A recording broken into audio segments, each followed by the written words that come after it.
folks, John with the Wingman 115 channel. Thanks for checking in. If you're like me, we're in the air pistol, air gun sports. We're like big kids in this genre. We love shooting our air guns. We also love building and modding air guns. And today I'm going to showcase a custom build that I just completed. It is a Crosman 2240. I made a lot of changes to this. I'll be showcasing that today. And I also made some custom grips as a little bonus feature for you guys. But first, what I'm going to do is cut away. We'll do a quick specs rundown. Let me show you up close what I did. Then we'll send some lead downrange here at the indoor range. And then as always, we'll bring it right back here to the bench and we'll talk about it. Folks, it doesn't get any better than this. Air guns, modding air guns, and you're here with me. The video starts now.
All right, it's showtime. We're going to send some lead downrange.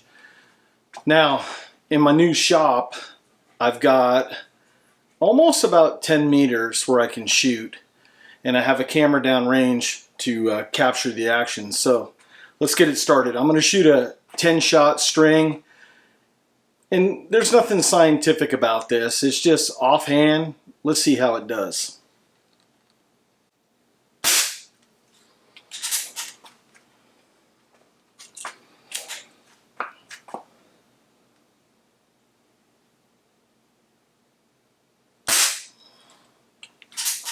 I think I pulled that one about 1 o'clock. I felt it right when I touched off on the trigger.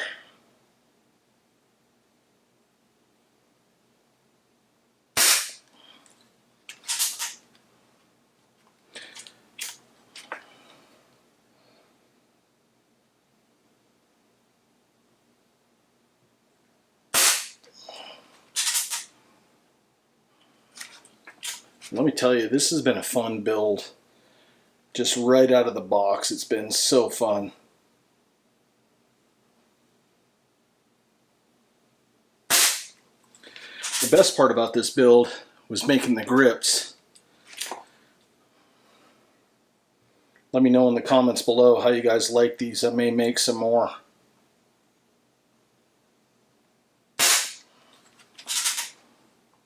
We may even do a how-to video if you guys are interested.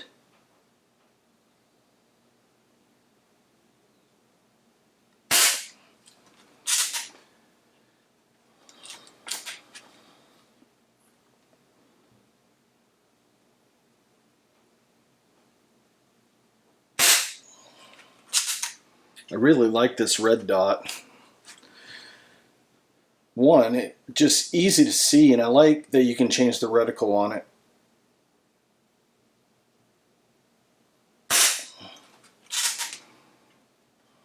Not a lot of them are able to do that, especially on pistol. So it makes it nice.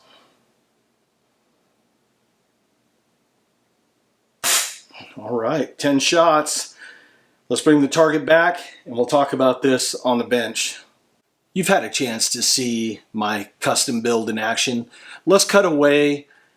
I'll do a tabletop where we'll talk about the mods that I've done to this air gun, and then we'll come back here for some final thoughts. All right, let's do a little show and tell.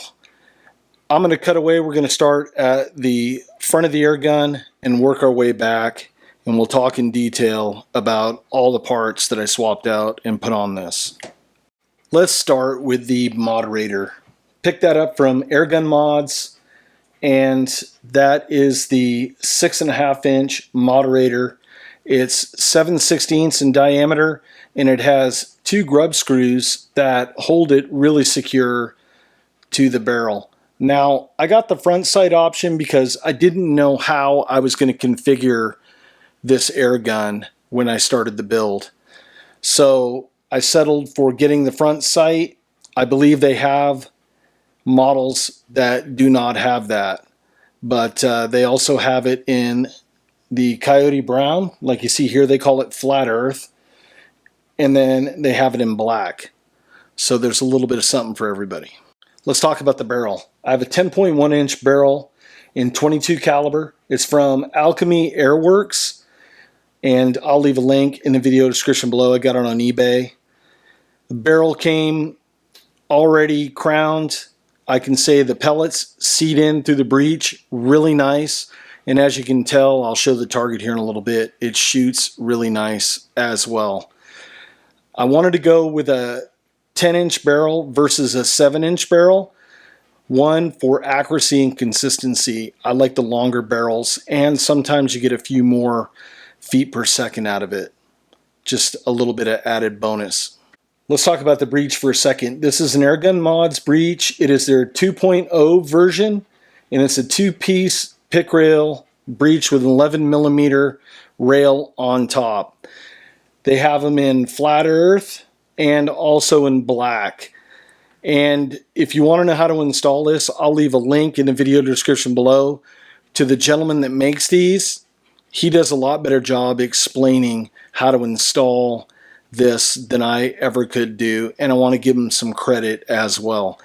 But just a nice looking addition to this 2240 platform. Let's talk about optics. I could have gone a couple different ways, because I got the front bladed sight on the Moderator. I could have went, and I was leaning towards a Williams style sight, but hey, I'm getting older. Sometimes the eyes, they don't see as well as they used to. I'm sure a lot of guys out there can relate. I decided to go with the Red Dot.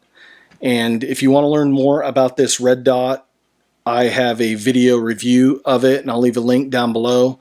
What I like about it has 3 different reticles, has 10 different settings, and it has a 50,000 hour battery life. I don't know how they work the magic on that. They must know Harry Potter and the wizards at Hogwarts to be able to do that. We'll find out over the years of shooting this. But it's a really fun optic. I really like it, and I think it looks really good the way that it's set up on this platform. Next up is a power adjuster with a heavier hammer spring. I was on the fence initially about doing this. Then I had to tell myself, hey John, you're doing a ultimate 2240 build. You need to church it up and raise the bar. So this is also from AlchemyAirWerks, and the hammer spring as well. It does give you a few more feet per second. What I really like it is that if you live in a very hot climate, sometimes CO2, you can get what's known as valve lock, where the pressure of the CO2, the hammer spring and the hammer cannot open the valve because of so much pressure. And CO2 is very temperature regulated. If it's too cold, you don't get enough pressure. If it's too hot, you get almost too much pressure. Well, this helps in eliminating a lot of that problem, and I've added power adjusters to a lot of builds, and they work really great. I highly suggest that if you're looking to do any build, that you consider putting a power adjuster and a heavier hammer spring of some sort on there. Let's talk about the trigger assembly and also the adjustable trigger SEAR spring. I could not do this build and leave the original stuff in there. Yeah, it's fun, but if you're looking to have a serious bougie shooter, you got to swap that stuff out. So another 2 items that I got from AlchemyAirWerks, I got a solid brass trigger with a roller assembly, and then I polished the SEAR, and then I put in a trigger SEAR spring that is adjustable in there as well. If you're going to do these jobs, that's definitely something to consider doing. It really makes a difference in the performance of these air guns. Next up, my custom grips. Now, if you guys follow along on the channel any length of time, every once in a while I'll showcase some of the woodwork projects that I do. And this was a second generation. I built the first pair, the prototype, and I wound up taking too much off when I was profiling on the inside to get the grips to fit to the frame, and I basically had to dump them. But I learned a lot from that first prototype, and I employed it into building the second one that you see here. Now I'm going to flip it around so you can see the thumb ramp that I put on there as well. Now I made the grips out of canary wood, and it has like this little bit of like blood red color streaks going through there. In natural light, it really pops. But I didn't have a template to go by. I basically took the original grips. I made a quick outline template with that, and then I cut some out of plywood that had all the little index holes, and then from there I cut out my stock, and then I started profiling it to match. So I did all my little finger grooves, my thumb ramp, all that I drew in freehand, and then I used my woodworking equipment to power carve and mill it out, and then to sand it and clean up everything. But I'm very proud of these. I'm looking to make some more. I have a piece of African walnut that I've been saving for like 30 years that I'm looking to make some grips out of. So that might be a future product that you see on the channel here as well. So just playing around at 10 meters gives you an idea of the accuracy.